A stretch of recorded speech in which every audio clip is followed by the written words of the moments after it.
ഞാൻ നിങ്ങൾക്കൊരു ചെറിയ സർപ്രൈസ് തരാൻ പോവുകയാണ്. പ്ലീസ്.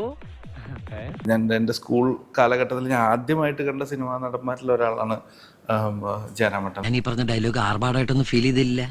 വിവരമില്ലാത്തവനാണെങ്കിലും സത്യം പറയൂ.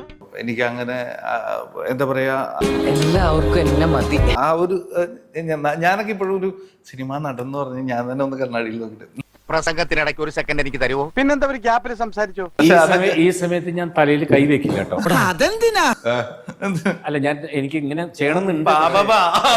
എന്തേനു എന്റെ ഡയലോഗ് താൻ പറഞ്ഞ തന്റെ ഡയലോഗ് പറയാൻ പിന്നെ താനുണ്ടാവില്ല കേട്ടാ.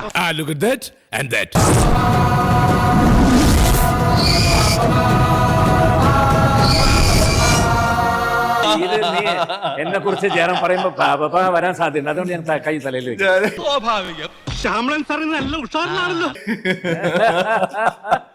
അല്ലെങ്കിൽ എനിക്കൊന്നും ഇങ്ങനെ തല ഇങ്ങനെ ചൊറിയണമെന്നുണ്ടായിരുന്നു. ആ കോൺഫിഡൻസ് അതെനിക്ക് ഇഷ്ടപ്പെട്ടു. അപ്പൊ നമ്മളും വിട്ടുകൊടുക്കാൻ പാടില്ലല്ലോ.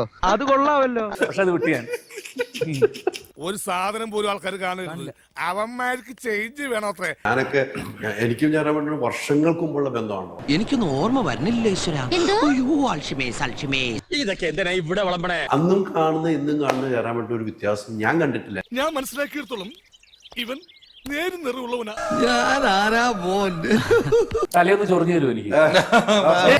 ആണോ? അയ്യടാ പാവം. എല്ലാവർക്കും സന്തോഷമായല്ലോ. എനിക്ക് സന്തോഷമായി. എല്ലാവർക്കും